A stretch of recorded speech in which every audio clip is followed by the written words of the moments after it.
ኢህአዲግ ስራ አስፈጻሚ ኮሚቴ በኢትዮጵያ ጉዳይ ላይ ያልጀርሱ ስምምነትና የድንበሩ ኮሚሽን ውሳኔ ተግባራዊ ለማድረግ ያስተላለፈው ውሳኔ ህገ መንግስቱን የጣሰ ነው ሲል የአረና ትግራይ ለዲሞክራሲና ለሉዓላዊነት ፓርቲ ተቃወመ።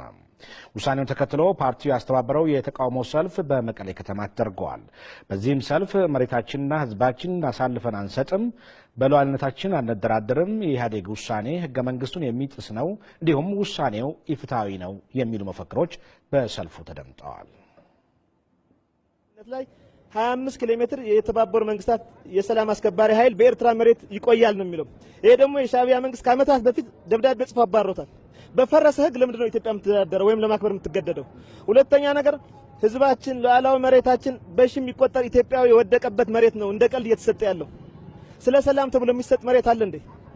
ሰላም የሚመጣው እኮ የሁለቱ ህዝቦች እኩል ዊን ዊን ተጠቃሚ ሲሆን ነው። ኤርትራ ላይ ላለ አምባገነን ስርዓት ነፍስ እንዲዘራ ተብሎ የኢትዮጵያ ሉዓላዊ መሬት እና የኢትዮጵያ ህዝብ አሳልፈ መስጠት ማለት ክህደት ነው። ይሄ ምንም ኮምፕሮማይዝ የማይደረግ ክህደት ነው። በነገራችን ላይ ውሉ ፈርሰዋል። በኤርትራ መንግስት ነው የፈረሰው፣ ድሮ ፈርሰዋል።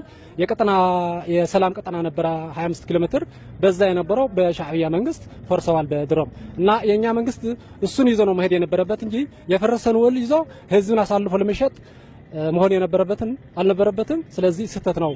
በሻዕቢያ ነው የፈረሰው ውሉ። ሰላም እንዲመጣ ደግሞ መሬት ሰጠ ሳይሆን መሬታችንን የነሱ መሬት ማንነካን መሬት የኛ ወስደን ሰላም የሚለው ከሆነ መሬታችን ለሰላም ብለን አንሸጥም። እኛ የምንፈልገው ህዝቡ መጥቶ ይደራደርና ከዛ በኋላ መሬቱ የኤርትራ መሬትና የኢትዮጵያ መሬት ሊለይ ይችላል። ካለበለዚያ ግን ለሰላም ብለን መሬት አንሸጥም፣ አንለውጥ። እንደ ሪፖርተራችን ሙሉጌታ ተስፋዬ ዘገባ ሰልፈኞቹ ያልጀርስ ስምምነት ቀድሞ በኤርትራ መንግስት የተጣሰ በመሆኑ ኢህአዲግ ተግባራዊ ለማድረግ መወሰን አልነበረበትም ብለዋል። ውሳኔውም ሰላምን እንደማያመጣ ነው የተናገሩት ሰልፈኞቹ። ሰላም እንመጣ የምፈልገው መጀመሪያ የኤርትራ መንግስት ኤርትራ ላይ የሚመሰረተው መንግስት የኢትዮጵያ ሉዓላዊ ግዛትን ሲያከብር ነው።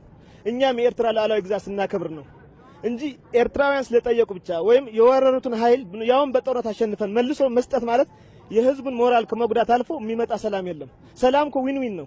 እኔ መሬቴን አጥቼ የእርሻ መሬቴን አጥቼ ልጆችን ተፈናቅለው ከቦታው እኮ ሰላም ሊመጣ አይችልም። ሰላም ማለት እኮ እነሱ ሲደሰቱ እኛ ሲያዝን አይደለም፣ ዊን ዊን ሁለታችንም ስናሸንፍ ነው። ሰላም ማለት ምን ማለት መሰለ? ለሁለቱም ህዝብ የሚጠቅም ነው መሆን ያለበት።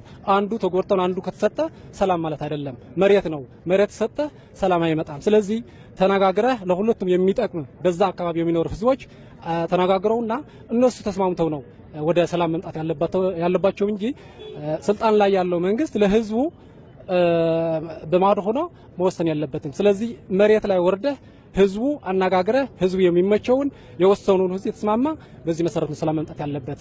አንዱን መሬት ለሌላው ሰጥቶ ሰላም የሚመጣ ነገር የለም። ሰላም እንፈልጋለን። ሰላም ህዝብ ሳያምንበት ሁለቱ ህዝብ መሬት ያልቃል። ሌላ ቀርቶ ከፍትም መጋጫውላ ቦታ የት መሆኑ ስለምታውቅ ተመልሳ ቤት የምታድረው። ስለዚህ ህዝብ መስማማት አለበት። ከዛም በኋላ ያ ህዝብ የተስማማበት ህጋዊ ሆኖ መስመር መቀመጥ አለበት።